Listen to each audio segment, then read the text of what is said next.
Welcome to Eugene Cannabis TV, episode 543. You got DanK here and Jeremy, am I right?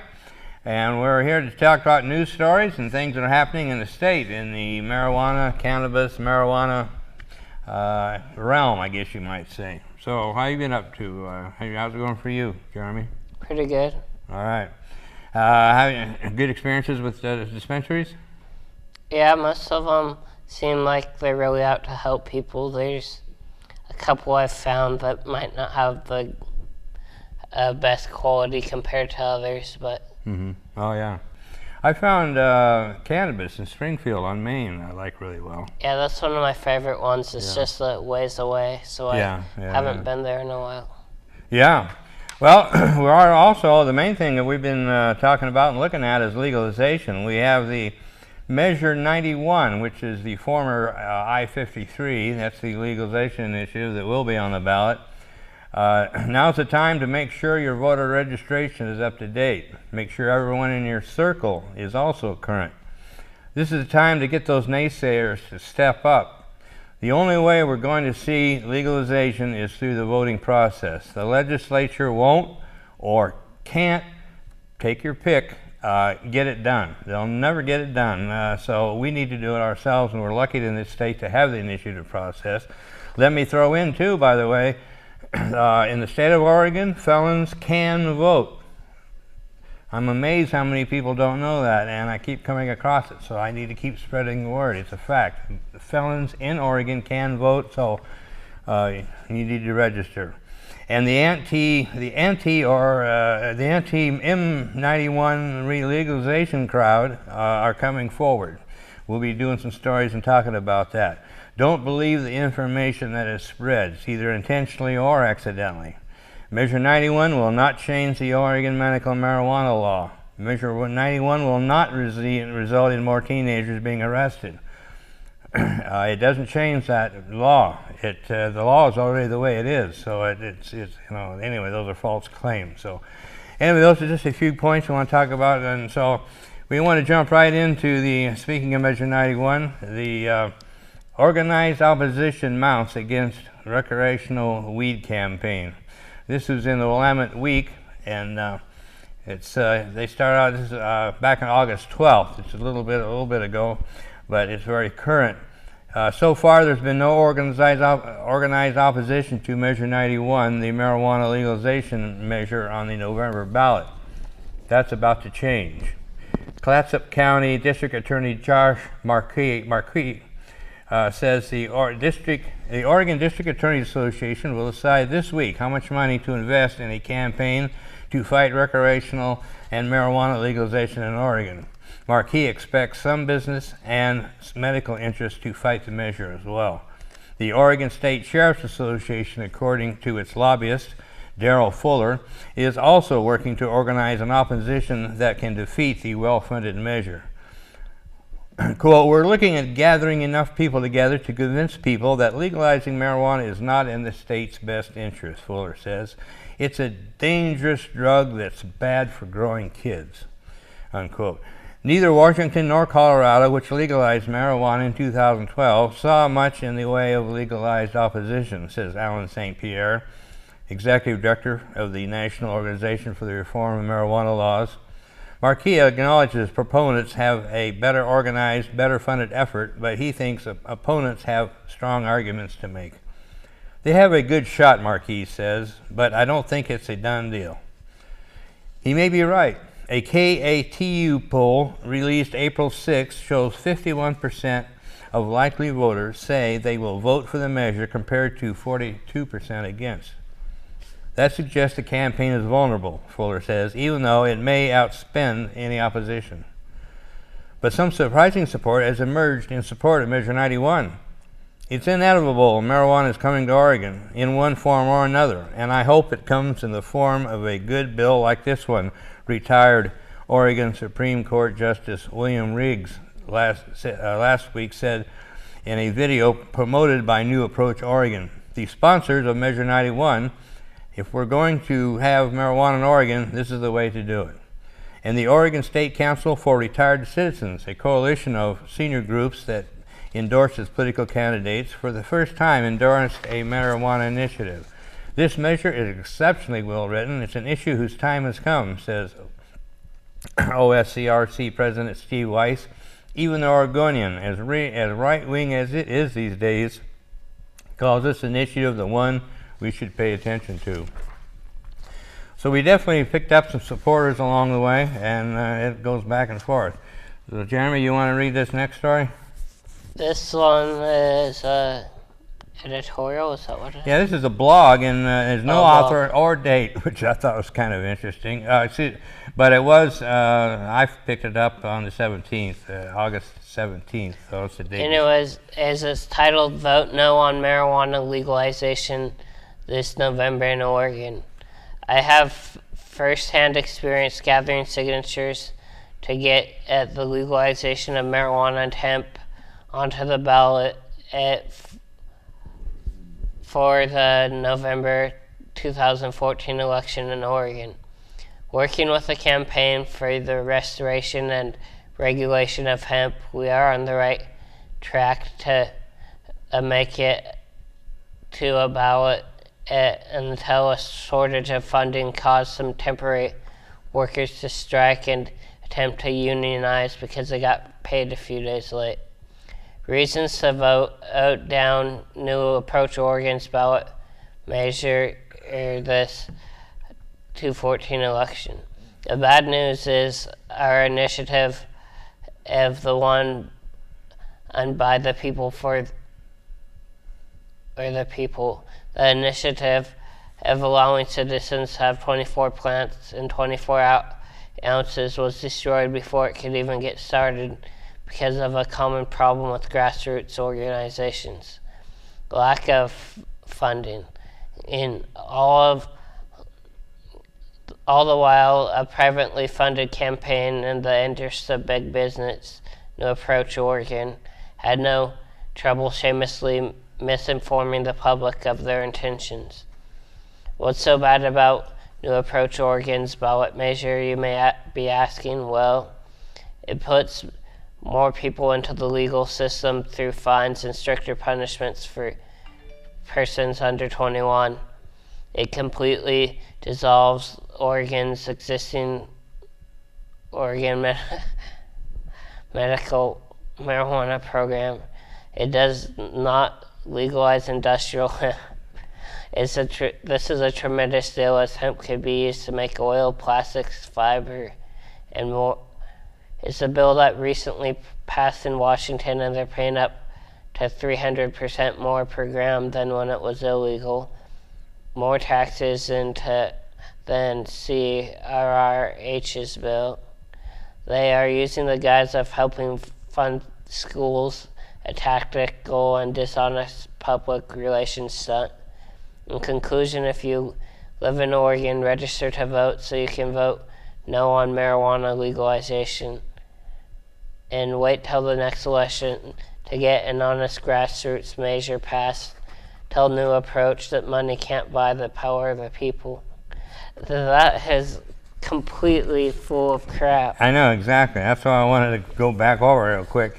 Like I said, this wasn't signed. You don't know who's behind it. And everything they said right here is false. It puts more people in the legal system. That's false. It does not change that law. It does not change it. I've talked to the... It dissolves the Oregon medical marijuana program. No, it's not going to touch that at all. That's correct. No, it doesn't. It doesn't legalize industrial hemp. No, it doesn't, because it's already done. Industrial hemp is illegal in the state of Oregon already. Hello. It's the same bill that recently passed in Washington. No, it's not the same bill. No, it's not the same bill at all. And more taxes than CRRH's bill. I have no idea, but I have no idea but what I do know, that bill even I do know is. that it's a whole lot less tax than Washington or Colorado, and that's one of the reasons Washington and Colorado is having trouble, because their tax rates are damn high. So anyway, and then the last one, they are using the guise of helping fund schools. Well, the guise of helping fund schools was also the CRRH's thing too. So anyway, this thing is so full. And then it says, and this is the best one yet, wait till the next election to get an honest grassroots measure passed. Really, how is that going to happen? Because I've been an activist for 15 years. We've only been on the ballot twice since I've been an activist. And it wasn't a local grassroots measure. It was a measure that we put together and then found funding, which usually comes from out of state. It's a sorry set of affairs when we have to depend on money from out of state to get our business done inside our state. But that's the way it is, and that's reality. Thank heaven they were there. This measure, Measure 91, is not my first choice. The thing's 35 pages long. You know, what's wrong with the law that's 35 pages long? Well, for one thing, there's a lot of fodder for lawyers, so there's a lot of money to be made by lawyers, you know. So anyway, but I'm not throwing the baby out with the bathwater. We need legalization. We need it as soon as possible. We can't afford to wait till next year.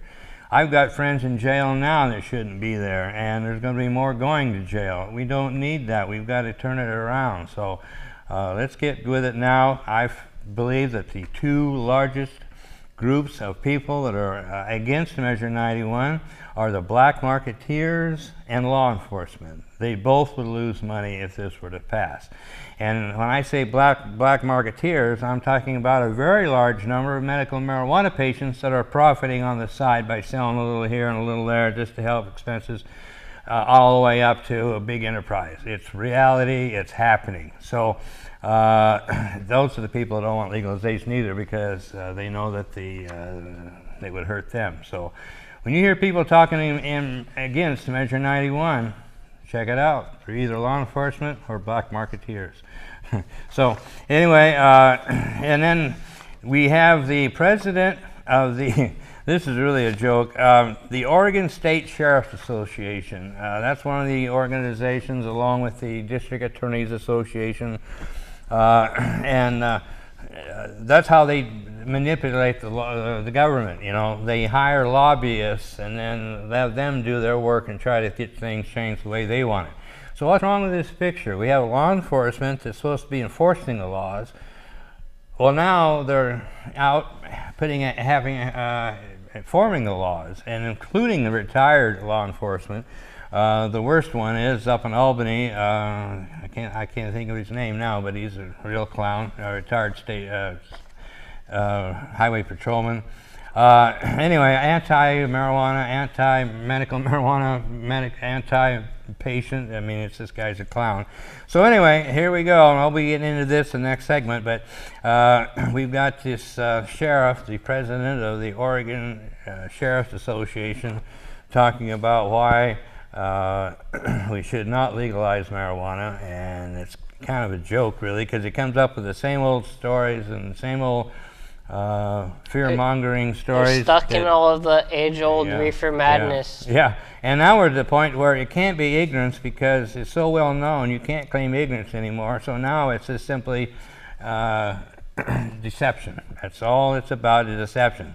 Law enforcement doesn't want to lose the money from the forfeitures. They don't want to lose the funding. They're getting massive funding for the drug war. So anyway, we'll be right back in the next segment to talk more about it. We'll be here. Will you? Grandpa's got glaucoma, now he's on the witness stand, 'cause he lives in Oklahoma, where medical use is banned. He tried some marijuana, doctor said he wouldn't tell, but that doc turned Grandpa in, now he's in this prison cell. Should have gone to Normal, that's NORML, normal.org, right from your Dell. They fight the marijuana laws, both federal and state. Just enter in your email, they'll keep you up to date. Welcome back to Eugene Cannabis TV, second segment of 543. You got Dan here, or DanK, whatever you want to call me. And we have Jeremy next to me. And Jeremy is going to start off a story that's on the positive side about Measure 91. Oregon and legalization campaign and purchasing at least $2.3 million in TV ads by the Joint blog. New Approach Oregon, the campaign behind the initiative to legalize cannabis, which was recently certified for this November's ballot, will be purchasing at least $2.3 million in television ads this fall, according to Liz Kaufman, the group campaign director. Kaufman makes it clear that the $2.3 million is a base television buy and may very likely be added to in these coming weeks, days and weeks. The group has already reserved $750,000 worth of ad space from local stations KGW and KATU, which will air between September 22nd and the November 4th election. In conjunction with this announcement, the campaign has released a commercial which can be seen below, featuring Richard Harris, former head of the state's Addictions and Mental Health Division, and the executive director of Portland's Central City Concern. The ad is expected to run on TV soon. If put on the ballot and approved into law, a new approach to Oregon's initiative would legalize the possession of up to 8 ounces of cannabis, the private cultivation of up to 4 cannabis plants, and would authorize state licensed outlets to distribute the plant. So that's really good news. That was a problem with Measure 80. We didn't have any funding for any kind of a campaign, especially TV ads. So that's a big difference this year. So support has increased in the last 2 years, and now we've got funding for a campaign. So it's all going to come together and going to help us out. Before I go too much further, I wanted to bring up some announcements and some events that are coming up. The first one is actually this Friday, the 22nd, and I don't have the info in front of me. I forgot to pick that up, but it's the Oregon Growers Group. They're forming a growers group up in Portland, and this is the first meeting. They're going to start meeting at 10, and they go till I think 2. They're going to free food. They're going to feed us lunch. So that's something to check out. And if you need more information on that, drop me an email at dankbagman@hotmail.com, and I can send you the info on that. And then the Oregon Cannabis Convention, that's coming up. That is September 5th and 6th. That's going to be at the Portland Expo Center, and it's free admission. And so that should be incredible. They're going to have a medical marijuana cup. They've got exhibitors, vendors, music, and like I said, it's free. So for an event that's at the Portland Expo and for it to be free, that's pretty interesting. And then we've got Hempstalk coming up. 40 days until Hempstalk. That's September 27th and 28th, and that's going to be at the Tom McCall Waterfront Park this year, right on the Columbia, basically downtown Portland. And that's also free admission. Information is at Hempstalk, S-T-A-L-K, hempstalk.org. And that's put on by Paul Stanford, the CEO of THC Foundation, also sponsor for the Emerald Empire Hemp Fest. I appreciate Paul doing all that. And that's an event not to be missed. So those are the events coming up, and if you need any information on those, again, you can drop me a line at dankbagman@hotmail.com. So let me get back into this anti-Measure 91 information that came from the Oregon State Sheriff's Association. This is from the president, Gary Betancourt. He's the president and the Gilliam County Sheriff. He says, I am staying in the fight and refuse to give up. You hear it every day. It is going to be legalized anyway. Why not benefit financially from it? Or, it's only a matter of time, so why fight it? If we simply take the common sense approach, then this should be enough for us all to vote against the legalization of marijuana. With the dumbing down of society in regard to social, mental, and physical addictions from marijuana, it is evident opponents are giving up on standing strong against the legalization of this problematic drug. Do you want your children or grandchildren to smoke marijuana? If your answer is no, then you need to stand strong against the use of marijuana. Think about it. Most kids get their alcohol and prescription drugs from their parents' cabinet at home. With that in mind, it is more likely kids will get their marijuana from the same place. That is not to say marijuana is not somewhat available to kids now, But legalization will make it much easier access and a sense of safeness, which only exacerbates the problem within already addicted society. Any laws associated with restricting adults from allowing children to access marijuana could never be tough enough, nor undo the damage that is bound to happen. Legalizing alcohol and prescription drugs has not prevented abuse, addiction, pain, suffering, and in many cases death. We have to expect and have witnessed the same abuse and addiction with marijuana. Why would we want to legalize another drug we all know is going to have negative impacts, especially when we already have problems regulating alcohol and prescription drugs? Although we do our best to control the harm, abuse runs rampant, and so why add another proven harmful drug to the mix? Being in law enforcement and handling every call imaginable, I routinely encounter those who are high on marijuana. Many of these individuals are hallucinating and often are not in their right mind. In these altered states, they believe such things like having the ability to stop a moving train or seeing airplanes spreading harmful chemicals down onto the earth from above. What is he smoking? I don't know. He must be listening to the old Reefer Madness, because nothing even close to that is true. Yeah, this is where it gets the best. Today's marijuana is upwards of 20 times stronger than it was in the 60s and 70s, and is no laughing matter. There are also those who smoke marijuana with their children because they feel it is not harmful, and those who use daily while pregnant because they can't eat unless they inhale marijuana. To me, this is unconscionable and purely abuse to the child, who then grows up knowing no better.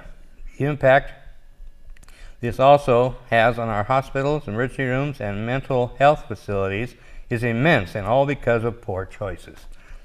The majority of folks I issue citations to for illegally possessing marijuana, I find in their vehicles, bring up another issue. Colorado and Washington are seeing dramatic increases in marijuana-impaired drivers and crashes. Up 50%. Law enforcement presence is slim on a lot of Oregon roads and highways due to our ever-decreasing budgets. It already happens now, but imagine the increase of accidents and deaths from those who chose to smoke and drive if it does become legal. Do you want your child on the road with a guy coming the other way stoned out of his mind? I don't think so. I believe THC may have minimal medical benefits, but if smoking is bad for you, I don't understand why smoking marijuana is encouraged when there are pills, drops, and edibles in which the dosage can be regulated, monitored, and controlled. In other forms of marijuana consumption, such as smoking or oils, the patient's dosage is totally unregulated because of varying THC levels, and there is no way to measure it. It is obvious the promoters are busting down the back door to legalize weed without any FDA-developed facts that other medical drugs are required to have, and that reputable doctors rely on to know they are safe to prescribe. That's a load of shit there, because as the dosage is way harder to dose with pills, drops, and edibles. If you're smoking it, you have a better idea of what dose you're actually getting instead of taking it in a concentrated form. Yeah, it helps some people that can't smoke it, but at the same time, it's completely hard to dose it because you don't know what you're going to get. You don't know if it's going to be the same every time. Yeah, it says, I realize there are thousands of people illegally using marijuana today, but by not standing strong against this drug, the proponents call victimless, you will further diminish our society's values. Do not allow this drug to get an even stronger foothold on our society, and understand that legalization will tear families apart and cause more deaths. I, for one, along with my fellow Oregon sheriffs, are saying no to the legalization of marijuana and vow to stand in the fight for as long as it takes. We refuse to give up, so please join us in voting no on any further legalization of marijuana. Really, all that they're refusing to give up is all the kickbacks and seizure money that they get from destroying people's lives by attacking them and then going to war against them for harmless drug that's been proven time and time again to have medical benefits. Yeah, and I went on the website and I picked this up, and I thought it'd take a few minutes to run over this. This is the Oregon State Sheriff's Association listed goals. They have 6 of them. So this says the Oregon Sheriffs and the Oregon State Sheriff's Association have 6 major goals which they are constantly striving to attain. I'm trying to figure out where this BS we just read fits in. Number 1, keeping up with police science and technology and providing appropriate educational programs for law enforcement personnel and the general public. Number 2, maintaining a role of sheriff as a chief law enforcement officer in the county. 3, developing and maintaining a public image that will permit the citizens to have confidence in the sheriff's ability to meet modern police problems. Number 4, working together to solve the problems of all Oregon sheriffs and meet the challenges collectively. Number 5, provide scholarships to worthy second-year law enforcement / corrections students. Number 6 is provide permanent and satellite historical museums of Oregon Sheriff memorabilia. So anyway, that's in other shows we'll be talking about the other rats that will be scurrying around, and we throw some light on them, the District Attorneys Association and all that. More worried about their job than anything else. But so anyway, don't forget we've got some events coming up. That's this Friday on the 22nd. It's the Oregon Growers Group, and then we've got the Oregon Cannabis Convention, September 5th and 6th in Portland. And then Hempstalk in Portland on September 27th and 28th. So be sure and support these great folks and their events.